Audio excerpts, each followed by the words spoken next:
Manav жасап atқан тамағымыздың аты қазан кауап.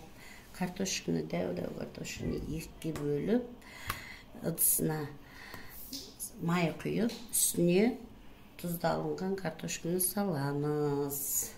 Кішкене бір 15-20 минут қайнатып аламыз. Мынау жылқының еті мәлімке. Қандай ет болса да соны сала беруге болады. Мынау жылқының ке сүйек болса сүйек деп, мына қойдың сүйегі. Сөйтіп, қазір пешке бұқтырамыз. Болды, бұқтырамыз осыны. Мына енді қазақ қоямыз. Тезген плитаға қоюға болады. Мінекей.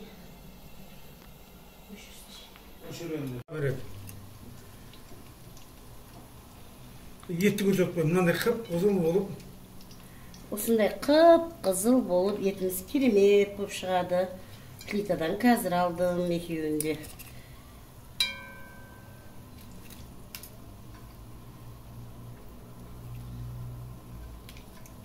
Кереметтей. Жесең. Қазан кабап өте күшті. Үстіне етімізді саламыз. Болды. Үсті пештен аламыз картошканы.